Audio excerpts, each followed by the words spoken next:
entramos a qué es lo que ocurre con esos cuerpos traviesos, ¿no?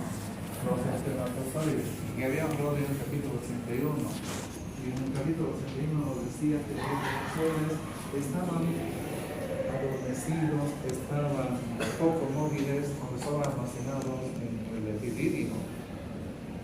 ¿Por qué? Porque había sustancias que les impedían, por lo tanto, para poder, para que tengan una facilidad de movimiento, la motilidad, que es muy importante, porque para el embarazo tiene que haber motilidad. Tiene que haber, no puede haber más del 50% de células o de espermatozoides deformes, porque normalmente hay espermatozoides con doble cola, con doble cabeza, con cabeza pequeña, cabeza grande, etc. Pero si para alcanzar al 50%, la persona va a ser no va a ser fértil. Y la cantidad de espermatozoides, por mucho que no es suficiente para fecundar el óvulo, si es por debajo de 20 millones, tampoco va a ser suficiente para ser fértil. ¿Sí? Y se tiene que capacitar este espermatozoide para tener toda la capacidad, bueno, porque sea capaz de poder fecundar. Y acá tenemos nosotros el ovocito, cuando es liberado, ¿no? Y es cuando hemos indicado acá. Y antes de eso quiero explicar lo siguiente para que tengan en cuenta. Acá tenemos la tropa de Falopio llamada oviducto, acá tenemos las fibras, acá tenemos el orificio llamado ostium. En cualquier lugar donde haya un orificio o la primera porción se llama ostium, ¿no? Bien, entonces, si lo dividimos en tres partes, este tercio externo se llama ampolla, la ampolla de la trompa de Falopio. Y esta ampolla, en este tercio es donde precisamente tiene lugar la fecundación, ¿no? Después tenemos un tercio medio y este epitelio tiene criptas y es arrugado, pero hay líquido, menos mal que ese líquido favorece, además de las contracciones, ¿no? Las contracciones que ven en la trompa de Falopio. Y esta parte de acá que ven los dos últimos centímetros para poder desembocar en la cavidad uterina se llama el istmo. Y no va a pasar así nomás no va a pasar el cigoto. El óvulo ya fecundado no puede pasar. ¿Por qué? Porque hay un espasmo de la musculatura lisa y se tiene que desarrollar un proceso allí. Se tiene que desarrollar receptores de la progesterona. Y para eso se demora 2 días, 3 días. Así que el cigoto medio frustrado queda porque avanza, pero acá se detiene por ese espasmo muscular. Por lo tanto, una vez que se desarrollaron los receptores de la progesterona, entonces recién se va a relajar. Se va a relajar y de esa manera va a atravesar bien. Pero también hay que tomar en cuenta que las mujeres durante el coito van a llegar es decir, el orgasmo femenino favorece la liberación de la oxitocina. Esa también contribuye también para que sea adecuado. ¿Qué se sentió usted? Bien, muy bien. Entonces todo eso ocurre. Bueno, entonces estamos viendo acá, estamos comentando que el espermatozoide se haya todo preparado y tiene acá una cabecita que tiene una estructura que cubre. ¿Cómo se llama? ¿Me olvidé? Acrosoma. La reacción acrosómica, después bien. Se elige propósito, ¿no? Bien. Entonces, acá contiene enzimas proteolíticas, contiene hialuronidasa, que ya nosotros sabemos eso. Y acá están las células de la granulosa. Ustedes saben que el ovocito cuando sale rodeo de las células de la granulosa. Estas son las células de la granulosa, llamada la corona radiada. Y un poco más por dentro está la capa, la zona pelúcida. Por lo tanto, fíjense acá se abre campo entre las células de la granulosa.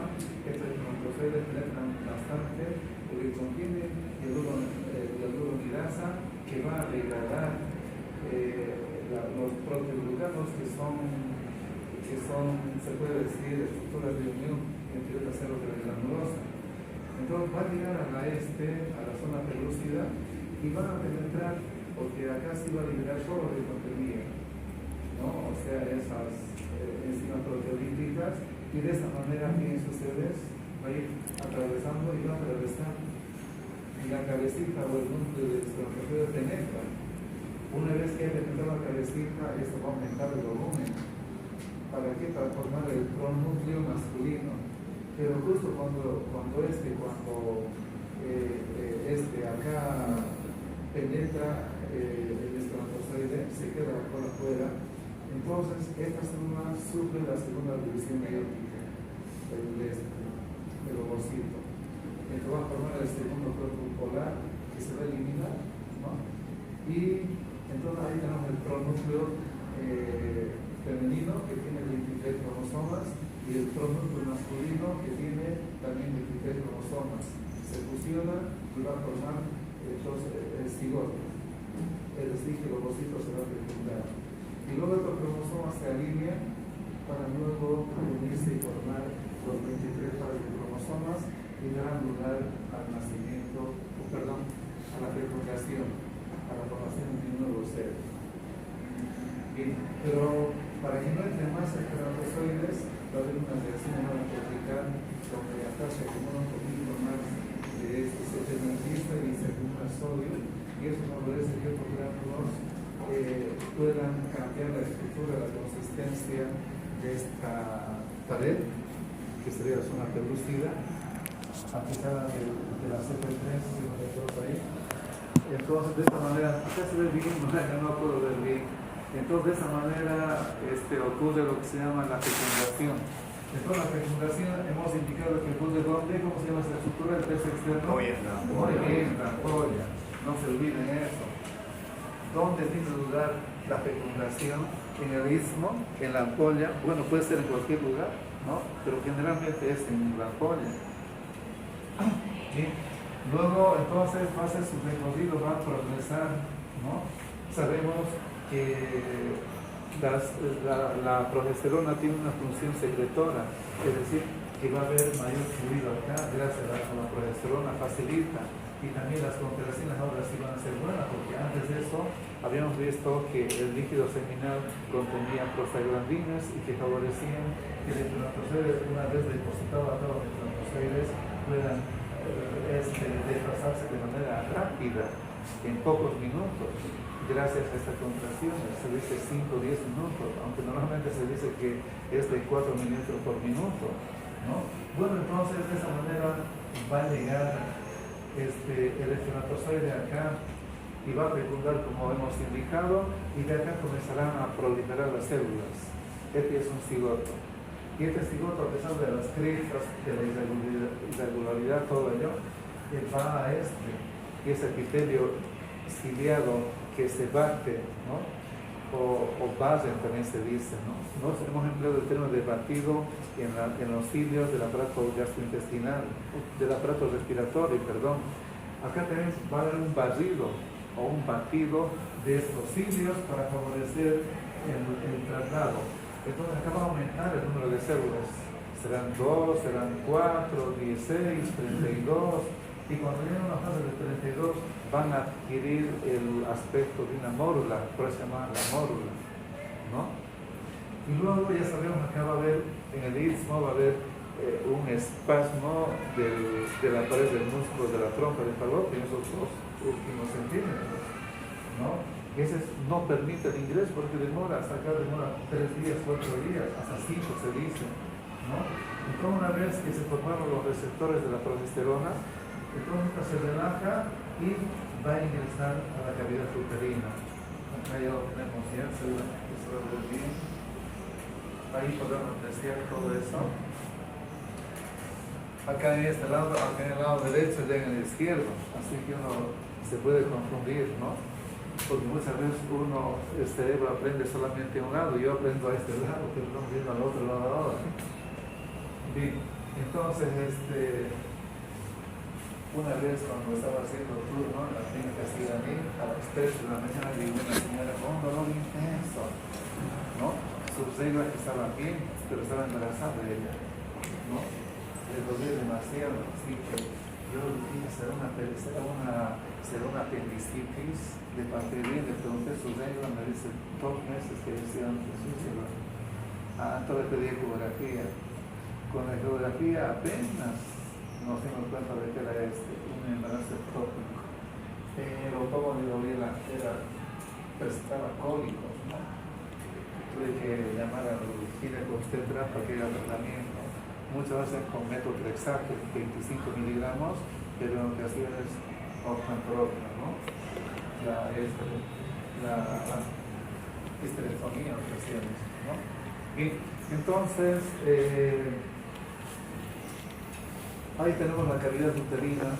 Fíjense ustedes, después de todo eso, inclusive el ritmo de la trompa de Fallopian son 2 centímetros, aunque ya están más, fíjense ustedes. Luego, como la pared del útero, acá tenemos las células del endometrio, que en realidad son las células de la vesícula, así vamos a llamarlo. Acá tenemos el ovocito, ya que encontrado un día, 2 días después, acá se va a En total de acá hasta acá demoró de 5, 6, 7 días, ¿no? A poco de 7 días. Entonces se va a implantar el ovocito. Y cuando se implanta, piensa sobre todo esto. Acá tenemos el ovocito, o digo el cigoto. Este cigoto, en la parte periférica tiene el tropoblasto, ¿no? Y en la parte central tiene el endoblasto. El endoblasto dará origen al embrión. Y el periodo más crítico y vulnerable de la gestación es entre la tercera semana, que comienza el día 15, hasta la 8ª semana. Entonces, el endoblasto pasa por varios periodos. Ahí se acordarán ustedes el endodeno, mesodermo, la capa, el disco degenerativo bilaminar, trilaminar, que dará lugar a los diferentes tejidos, ¿no? Bien, pero entonces fíjense que tenemos el polo fetal y esta se va a se va a adherir a la pared del endometrio, ¿no? Bien, y acá tenemos, fíjense ustedes, estas células que están acá, que son las del tropoblasto, van a se van a adherir, aunque acá dice la segunda, acá está la lesión, fíjense ustedes. Entonces estas células de acá van a ir las del tropoblasto, van a penetrar.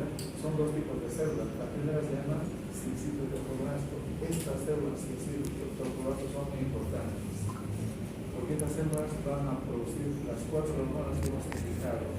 ¿Qué hormonas? La placenta produce 4 hormonas. En el trabajo de parto no hay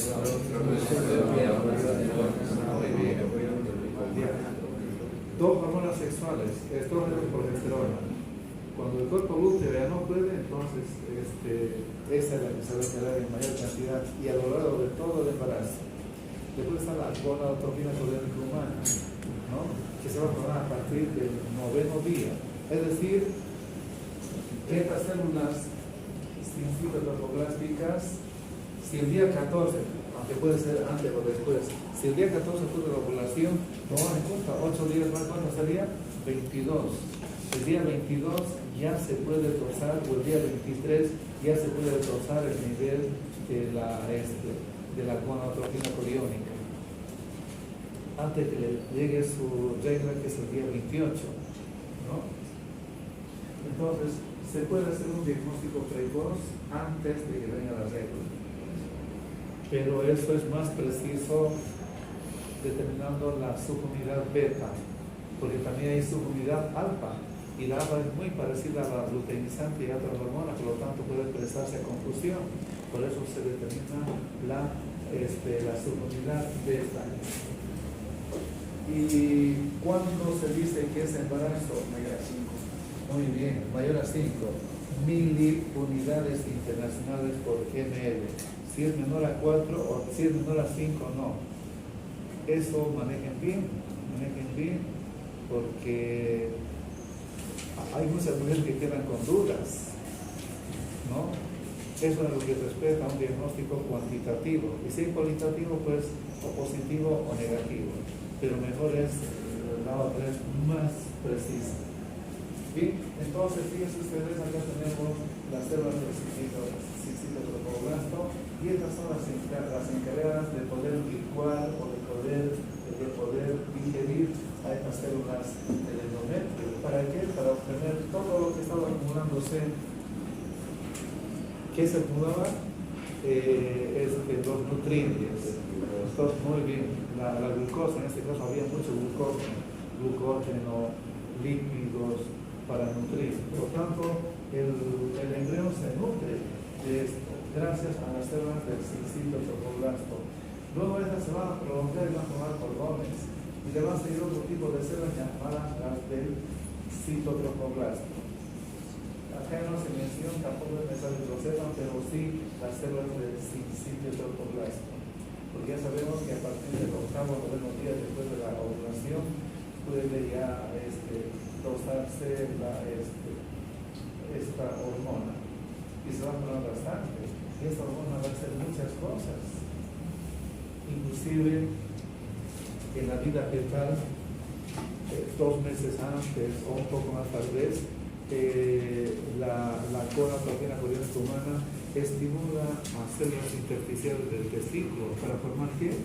Testosterona. Y la testosterona favorece el descenso de los testículos. Y si no hay presencia de testículo, por eso todo médico debe observar a recién nacidos si hay presencia de testículos, porque ellos son los que dan las características primarias del varón. Entonces debemos palpar los testículos. Y si no hay testículos en las bolsas escrotales, es que no ha habido descenso. O por ahí hay una contracción retráctil de un músculo. ¿Cómo se llama este músculo? Muy bien, el cremaster, ¿no? Entonces, bueno, y saben cómo se regula. Requiere una temperatura adecuada, por lo tanto, si desciende bien, pero si no desciende, a un varón le gustaría no tener testículos. Imagínense, eso nos da todo, nos da fuerza, todas las características que hemos indicado, ¿no? Mayor masa muscular, hace 50% mayor que las mujeres. Las mujeres tienen mayor tejido adiposo. Bien, entonces ahí hemos indicado eso. Y acá tenemos una placenta que se está con sus velocidades primaria, segunda, terciaria, pero que acá no lo vamos a ver nosotros, pero simplemente esto es el inicio de la gestación. Pero cuando sería la placenta lo que estamos hablando, ¿no?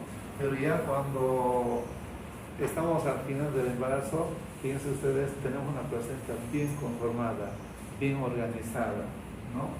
Y acá podemos apreciar para poder comprender qué ocurre. Inclusive lo de la vida fetal, todo ello. Sí, no distingo bien, pero acá vamos fijando. Fíjense ustedes, acá tenemos unas arterias. Estas arterias son las arterias uterinas que van a terminar en las arterias espirales. Van a penetrar, fíjense, y van a llegar acá a los sinusoides maternos, es decir, va a haber acumulación de sangre oxigenada. Lo que es el cloro es sangre oxigenada, ¿no? Bien. Y en cambio, el feto, acá tenemos el cordón umbilical, acá tenemos la gelatina de Walton. Este cordón umbilical tiene 2 arterias y tiene una vena. Las arterias tienen sangre venosa, ¿no? Un cordón umbilical. Y entonces, a través de estas arterias umbilicales, todos los productos de desecho se van a eliminar. ¿Hacia dónde? Hacia las venas neuronales de los sinusoides, ¿no? Y aquí es donde tiene lugar el intercambio. Porque estas células del citotropoblasto, sabemos que una célula tiene proteínas y tiene una bicapa lipídica. Y habíamos indicado que la bicapa lipídica permitía, capítulo 4, fisiología, que la bicapa lipídica favorecía la difusión de sustancias liposolubles como el oxígeno y dióxido de carbono. Por ahí pasa rápido, ¿no?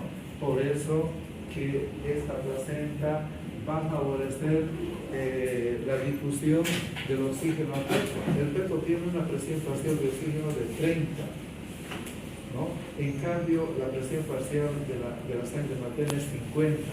Hay una diferencia de cuánto? De 20. Por lo tanto, difunde de mayor a menor concentración.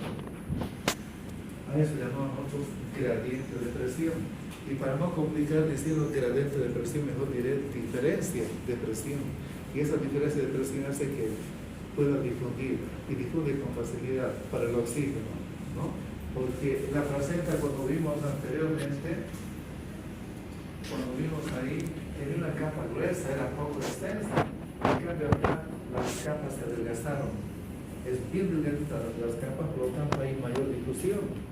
Porque se tiene que preparar para que a medida que aumente el peso, porque es en el último trimestre que aumenta más el peso del feto, más aumenta, ¿no? Entonces, estas capas tienen que ser delgadas y cumple los mismos principios de la fisiología respiratoria, como es el cambio y todo ello. Ahora, entonces acá tenemos la sangre materna, ¿no?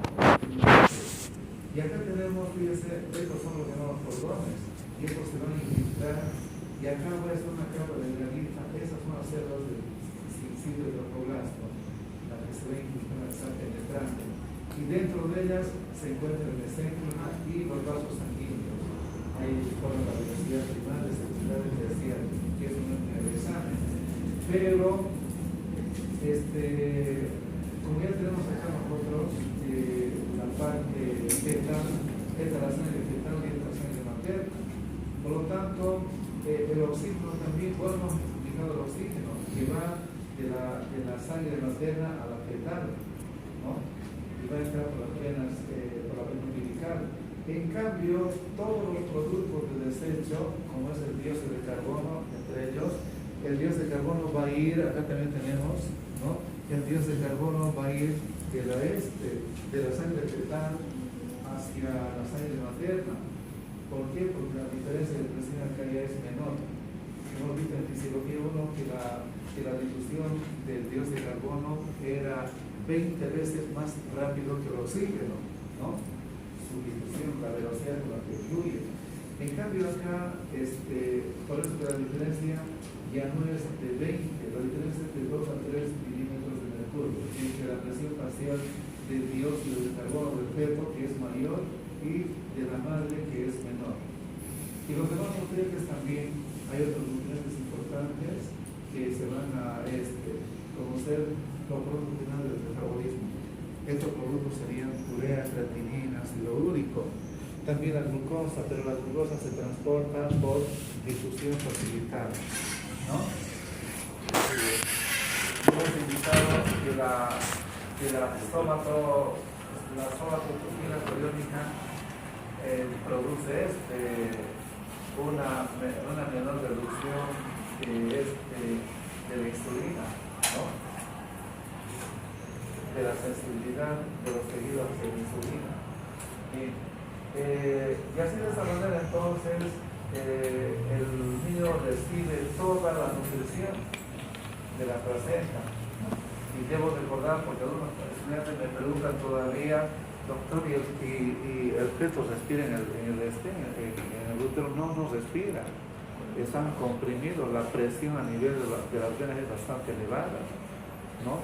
Entonces no respira, recién respiran cuando nacieron, recién se inflan los pulmones.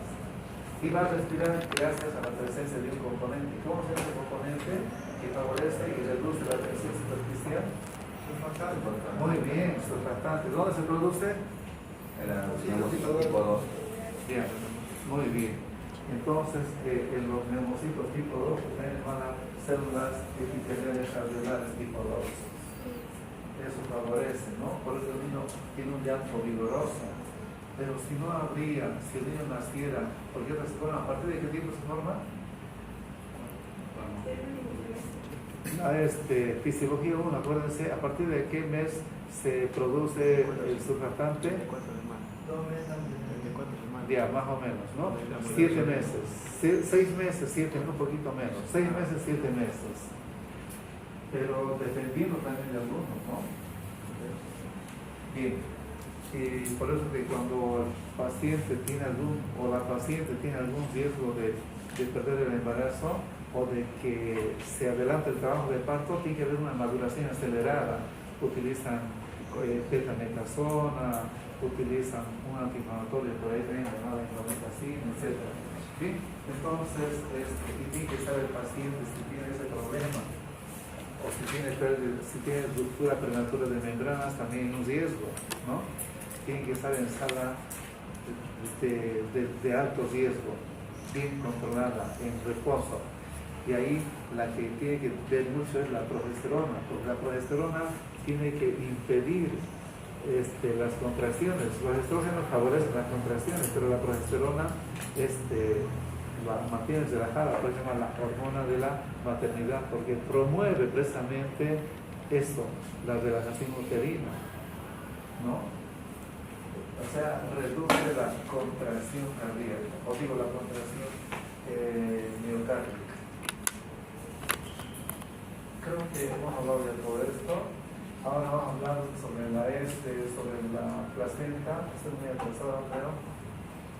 Pero lo importante es que hablemos de la parte más importante. Acá tenemos el cuerpo lúteo. Ya sabemos que en la fase que es el cuerpo lúteo, cuando hay una concepción, se mantiene. Y este cuerpo lúteo durante 3 meses, 4 meses va a proporcionar estrógeno, progesterona. Después ya no puede guiar, ¿no? Bien.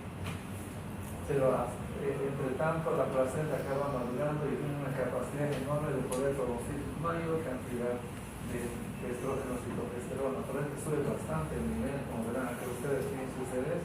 Acá la progesterona sube bastante, los estrógenos también, que hay 3 tipos de estrógenos: estradiol, estrona y estriol, ¿no?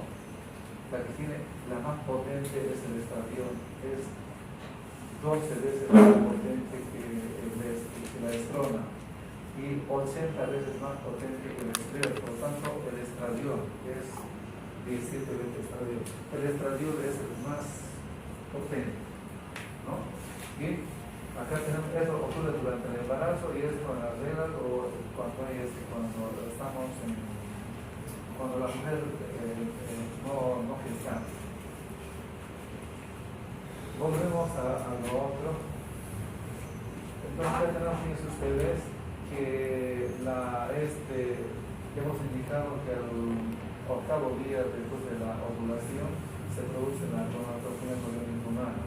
Se produce estrógeno, se produce progesterona y también se produce la somatotropina coriónica humana, pero eso es un poco más. Y es una de las hormonas que se produce en más cantidad. ¿Sí? Entonces, fíjense, los estrógenos y la progesterona van a evitar que también haya que se libera de arriba, ¿no? Las gonadotropinas, la FSH, la LH.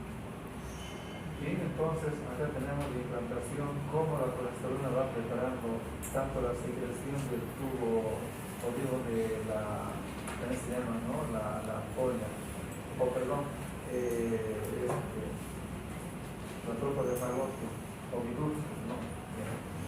Bien, entonces ahí tenemos las hormonas, pero no son los estrógenos, y hemos indicado cuál es la función importante de los estrógenos, que permiten el crecimiento de todo, ¿no? Mamas, útero, como también de otros tejidos importantes. Y van a, en otras palabras, relajar las articulaciones de la pelvis, ¿no? Entonces, también lo que hemos indicado. Eso es lo que nos indica esto de acá. Y también los estrógenos aumentan hasta 30 veces más su concentración en relación a la concentración normal que hay. Al final del embarazo crece bastante. Ya sabemos que cumple una función proliferativa, ¿no? Bien, aumenta el tamaño del útero, de las mamas, de los genitales externos. ¿Y cómo se forma? Fíjense ustedes, gran parte de los estrógenos se forma en la glándula suprarrenal. ¿Se acuerdan ustedes cuando hablamos algo de la glándula suprarrenal? Hemos hablado de andrógenos. Estos andrógenos eran la deshidroepiandrosterona y también estaba otra llamada la androstenediona, ¿no? Bien, entonces esta llamada deshidroepiandrosterona se va a formar. Deshidroepiandrosterona se forma en el se forma sobre todo en la glándula suprarrenal, en la corteza y también en el hígado. Hay otra importante que se va a formar. Pero todas las hormonas, como llevamos en el capítulo 75, las hormonas esteroides, ya sea las mineralocorticoides, como era la aldosterona, ya sea la testosterona, los estrógenos, la progesterona, etcétera, todas se forman a partir del colesterol. Y cuando se forman, el primer paso es la pregnenolona. Primero se forma pregnenolona, después vienen las otras, ¿no? Y entonces vamos a llegar nosotros acá en el poder de los lentes para poder explicar ese proceso, que se va a formar el estriol, la estradiol, la estrona, etcétera, a partir del colesterol malo. El colesterol malo, o llamado LDL, o lipoproteínas de baja densidad, es una bioquímica. ¿Tiene valor todavía? Tiene que repasar bien esa parte, es importante comprender porque las patologías más prevalentes del ser humano y la mortalidad, sobre todo en países muy desarrollados, se dice que personas mayores de 65 años mueren la tercera parte, el 35%. La causa de muerte es de la cardiopatía isquémica. ¿Y por qué se da? Porque las arterias normalmente tienen buena luz, ya sean las arterias coronarias o cualquier arteria. Nosotros tenemos arterias importantes a nivel del cerebro. ¿Se acuerdan ustedes por anatomía? Hay un sistema arterial llamado el polino de Willis, que está conformado por arterias vertebrales, por la interna, ¿no? Y esto va a dar tres ramas importantes, aunque se dice que va directamente, pero es a partir de esa combinación que da la arteria cerebral posterior, la arteria cerebral anterior y la arteria cerebral media, anterior, media, posterior. Y esta arteria cerebral media pasa justo por el surco de Silvio. Por acá viene más o menos. Hay un surco por ahí, y por ahí se encuentran dos centros importantes, ¿no? Se encuentra, por ejemplo,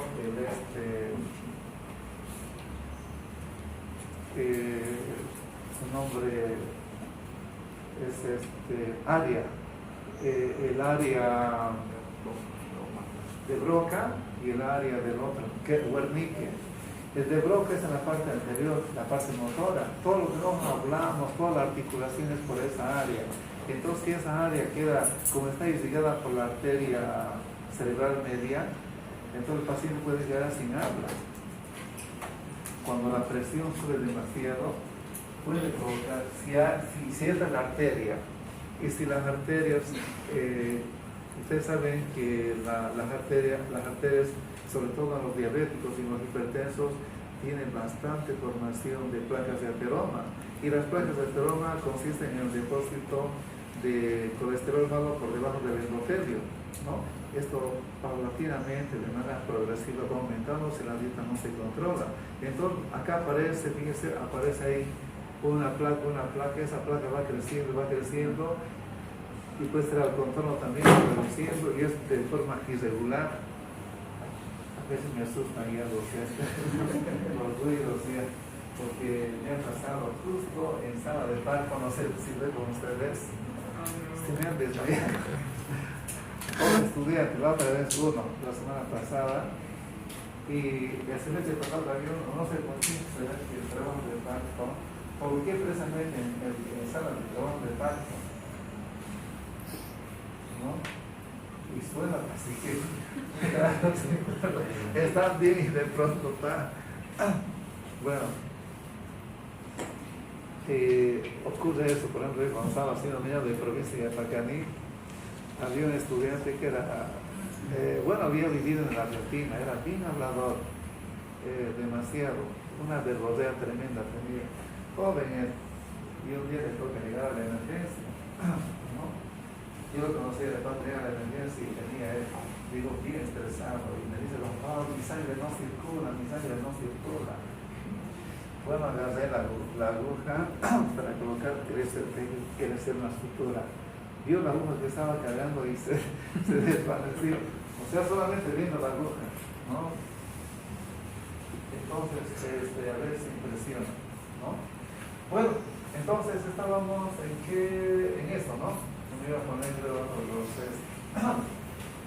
entonces acá podemos ver que hemos indicado que el colesterol malo, este colesterol malo ingresa, y como habíamos visto, el primer paso siempre es la formación de la prednisolona, y esto ingresa a lo que es la glándula suprarrenal, y este sulfato de prednisolona, el colesterol LDL, se va a conformar en lo que habíamos indicado en la deshidroepiandrosterona, ¿no?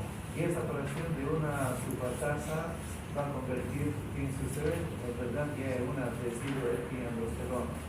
Bien, luego de eso se puede formar en estradiol, ¿no? O viceversa con la estrona.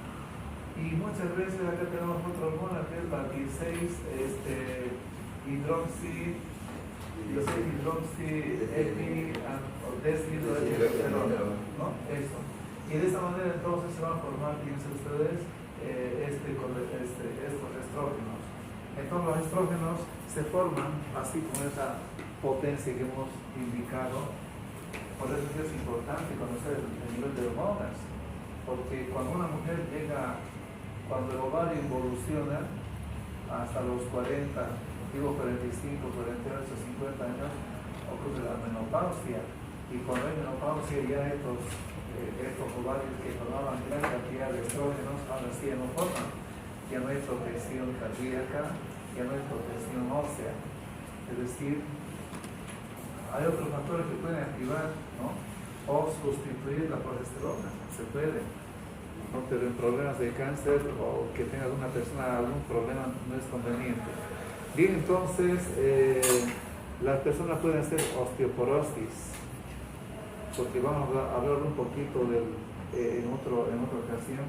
La verdad que no voy a tener tiempo ya para poder pero tengo que hablar algo sobre este tema de la paratormona, que normalmente sabemos que el hueso se construye y se destruye, y durante la construcción se forma la matriz ósea, ¿no? Y acá intervienen unas células llamadas las células, se forma la matriz ósea que tiene fibras de colágeno por los osteoblastos, pero ese hueso viejo que se ha ido formando se va a destruir por las células llamadas que van a reabsorber o que van a digerir, se llama osteoclastos. Entonces los estrógenos controlan a los osteoclastos, inhibe para que no se destruya el hueso, pero cuando ya no hay estrógenos después de la menopausia, cuando ha involucionado el ovario, que no va a producir ya, entonces no hay quien controle. Ahora sí, los osteoclastos van a destruir más hueso, y ese hueso va a quedar, ya no va a tener una consistencia, ya no va a tener una densidad adecuada, por eso pide densitometría, ¿no? Que las mujeres son proclives y cualquier caída puede provocar fractura. Por eso que las mujeres tienen que hacer actividad física, controlarse. Además, cuando están pasando por el periodo de la adolescencia, hay muchos que hacen dieta. Es conveniente que se alimenten bien porque la factura la paga más adelante, ¿no? Bien, entonces vamos a ir con la progesterona. Ya sabemos que la progesterona tiene un carácter secretorio en todos los niveles. Hemos visto la tropa de Falopio, hemos visto la nutrición en las células en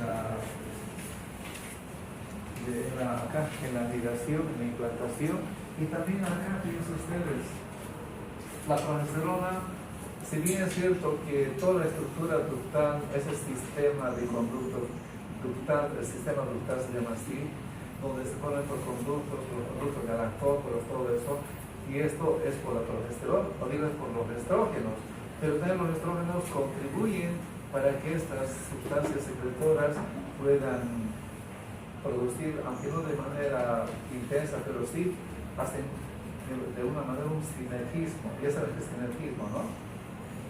Que si usted tiene la capacidad de empujar, por decir, un quintal, y usted 2 quintales, pero si ambos empujan, usted hace un quintal y él 1,5, 2,5.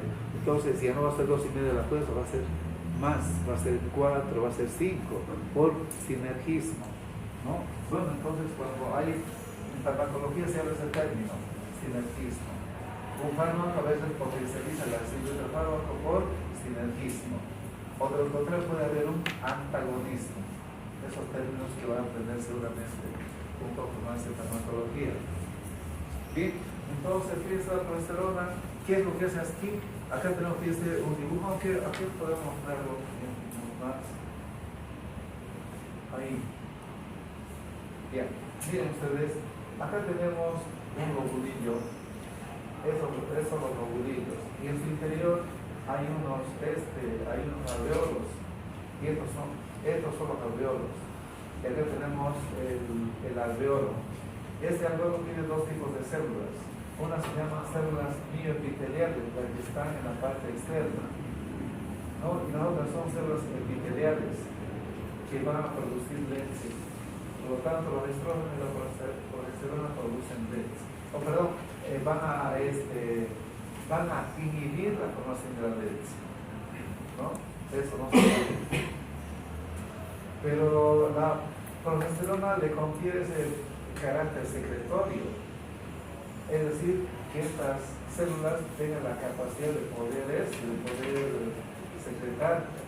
Pero una vez que ocurre el nacimiento, ustedes saben que había un buen nivel de hormonas, de estrógeno, de progesterona, pero en el nacimiento, durante el alumbramiento, se expulsa la placenta. Como se expulsó la placenta, ya no hay conexión con el útero, entonces ya no hay formación de estrógeno y progesterona, porque precisamente estos componentes estaban bloqueando la formación o inhibiendo la formación de la leche, ¿no? Pero ahora la que queda solo es la prolactina. Entonces la prolactina va a producir la formación de la leche. Por lo tanto, todo este carácter secretorio es dado por la progesterona. A eso podría llegar. Ahí tenemos la progesterona.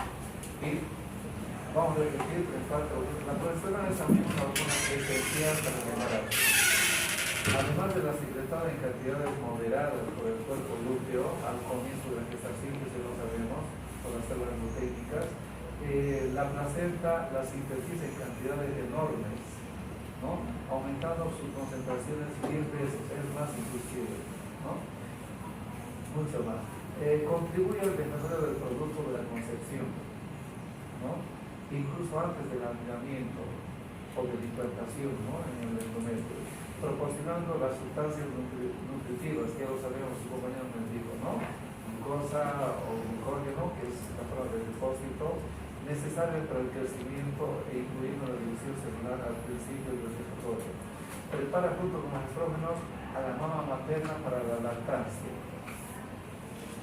Y ahora tenemos la otra, que es la somatomonotrofina coriónica, también llamada lactones placentales, porque se hizo experimento en animales que se ve que tienen esa capacidad de producir ese estado de lactancia, ¿no? Y así aumenta la cantidad de glucosa y también ácidos grasos y aminoácidos disponibles en la sangre. Todas las hormonas, inclusive la paratormona, tiene que contribuir con calcio para la formación de la leche. La leche requiere proteínas, por lo tanto, de alguna parte van a intervenir el cortisol, que produce movimiento, al igual que la hormona de crecimiento, movilización de aminoácidos. ¿Para qué? Para que llegue al feto y para que se forme la leche. La insulina también para que haya bastante glucosa. Por lo tanto, la leche tiene glucosa, tiene lípidos, tiene aminoácidos, también otros componentes, ¿no? La lactoferritina. Aunque acá no yo pasaba de estudiantes de pediatría, ahí aprendimos que tenía la lactoferritina. Bien, entonces acá la somatotropina coriónica humana, también llamada lactone placentario, esta hormona reduce la sensibilidad a la insulina y así aumenta la cantidad de glucosa, ácidos grasos y aminoácidos, porque sabemos nosotros que la glucosa interviene en el metabolismo de los tres componentes. Favorece hemos visto que era una hormona relacionada con la energía, almacena, almacena proteínas, almacena glucosa, almacena ácidos grasos. Hemos visto que inhibiría una lipasa, que era muy sensible a la insulina, ¿no? Para que los ácidos grasos almacenados en el tejido adiposo no se degraden. Pero si la insulina no hay, o si el efecto de la insulina no es adecuado, entonces esto se libera, ¿no? Y acá lo que hemos indicado este reflejo, cuando el niño lacta el peso, solamente el toque también, cuando el niño lacta el pezón, se van a transmitir señales. Estas señales nerviosas van a llegar al ganglio, al núcleo supraóptico y paraventricular, y que van a liberar ahí muy bien, oxitocina también, sí, bien. Pero la oxitocina se libera más en la paraventricular, por lo tanto es la paraventricular la que más se estimula, ¿no? Y también la prolactina, pero ya en otro lugar, ¿no? Bien, entonces la oxitocina, ¿qué es lo que va a hacer? Entonces vuelve y va a llegar al mismo pezón para estimular a las células mioepiteliales. Estas células de acá, mioepiteliales, son células musculares lisas que se van a contraer para que vacíen la leche. Acá hay leche almacenada, ¿no? Entonces se van a vaciar. Ese es el efecto que ocurre con esto. Bien, pero no sé más qué les voy a decir. Acá ponemos trabajo de parto. Ya sabemos del trabajo de parto. También se va a dar el reflejo de perluzón. Habíamos indicado que cuando el producto de la gestación tiene una cabecita que dilata el cuello uterino, va a enviar señales también para liberar oxitocina y va a haber una buena contracción. Pero habíamos indicado que las células musculares lisas tienen uniones en hendidura, aumenta el número de uniones en hendidura, también aumenta el desarrollo de los receptores para la oxitocina, por los estrógenos. Y cuando esa oxitocina, entonces acá, ¿qué pasa con la cabeza? Libera oxitocina hacia de estos centros que hemos indicado de la parte del hipotálamo, y viene acá, entonces favorece la contracción. Pero también hay una contracción que viene del fondo del útero, también favorece. Y los dolores que hay, estos dolores pasan y van a llegar hasta la parte de la médula. Ustedes saben que en la médula espinal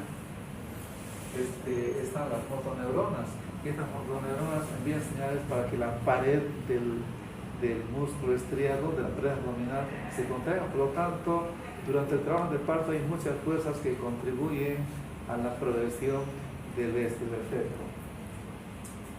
Cuando hacía provincia, un señor viene una noche y estaba lento, descansando, ¿no? Y me dice la doctora, hay un señor que le busca la farmacéutica, quiere comprar un pujante. ¿Cómo? Le digo, un pujante, era la oxitocina, ¿no? Seguramente la matrona o ellos mismos querían inyectar. Es mucha dosis, hay que usar muy poquito, muy poco, porque es potente, porque los estrógenos que hicieron al final del embarazo, estos receptores de la oxitocina se han sensibilizado tanto que cantidades mínimas de oxitocina pueden producir la contracción uterina, ¿no? Y esa contracción uterina es tan potente.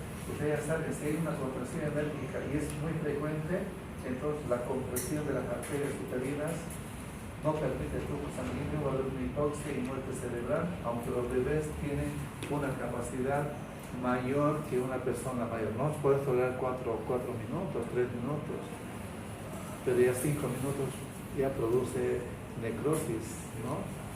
Se mueren las células. En cambio, el feto tiene una capacidad doble para poder tolerar, ¿no? Bien, con eso creo que hemos hablado lo más importante. A ver, ¿no? Hay la leche, ahí también piensen ustedes que ¿por qué la leche materna es tan buena? Porque tiene una concentración adecuada para que el niño pueda digerir bien. Pero acá tiene proteínas. La leche de vaca, hay una confrontación con el olivo, hay una comparación con la leche de vaca. Entonces, el motivo por el cual no se puede reemplazar la leche o sustituir la leche de vaca por la de por la leche materna es porque la leche de vaca tiene mucha proteína. Fíjense la concentración, bastante, ¿no? El doble y más inclusive. Fíjense ustedes, voy a leer acá, es pequeñito, no se puede leer. En la parte superior dice proteínas totales. El calostro no tiene líquidos, ¿no? Ya se comienza a vaciar este líquido días antes, pero en escasa cantidad, y algunos días más después del parto, ¿no? El calostro, además de que tiene otros componentes, como hacer, por ejemplo, unos globulinas, todo eso. Pero fíjense ustedes, acá la leche humana tiene 0.9 de proteínas, en cambio la leche de vaca tiene 3.3. Imagínense usted cuánto es, o sea, casi 4 veces, ¿no? 3 veces y medio mayor concentración de proteína en la leche de vaca. Entonces ese pobre bebé no va a poder digerir porque las proteínas son pesadas, necesitan ácido clorhídrico. Las células parietales, como lleva aquí Siloquí 1, las células parietales producen ácido clorhídrico que van a conferir un pH de 0.8 a 2.8 a 3.2 más o menos, muy ácido. Esta acidez es importante para que las proteínas se degraden, no de manera completa, porque hay unas proteosas que se van no de manera completa, pero es importante que haya un pH ácido para que las proteínas comiencen a degradarse en el estómago. Después vendrá el páncreas, que tiene muchas otras enzimas, ¿no? Las enzimas pancreáticas, como son la tripsina, quimotripsina, policarboxipeptidasa, ¿no? Estas son buenas, pero tiene que haber un pH ácido y el niño no tiene esa capacidad. Por lo tanto, no debemos dar algo pesado porque le va a provocar le puede provocar molestias al bebé, no va a poder digerir. Y si no digiere va a tener sensación de llenura. Y los bebés tienen tendencia a hincharse. ¿Por qué se hinchan? Porque se forman como una especie de burbujas. Y estas burbujas atrapan aire y el bebé se distiende, ¿no? Hace esa operación y hay un timpanismo en el abdomen. Entonces ahí se puede dar el bobol, que es el dimetil polisiloxano, o también llamado dimeticona. Y lo mejor es que cuando el bebé lacte, pues se golpea la espaldita. La madre sabe, ¿no? Que es bastante, solamente las madres saben, ¿no? ¿Sí? ¿Qué nos dice usted? Hay que hacer, ¿no? El golpecito en la espalda para que eduque el niño. Después ya no aumenta, ¿no? Sí. Ya, porque si no puede haber un llanto persistente y cuando llora el niño puede desesperarse. Si llora es por algo, lo más probable es de que tenga ese problemita. ¿No? Puede pasar un reflujo también. Puede pasar un reflujo también de la leche, si no golpea. Claro, es conveniente golpear, o sea, la espaldita, ¿no? Con eso vamos a concluir el tema. No sé si hay tiempo porque de los otros me extendí demasiado, creo. Bien, por favor, los otros que van a exponer pueden pasar. ¿Quiénes son? Bien, vamos a participar. ¿Hay tiempo?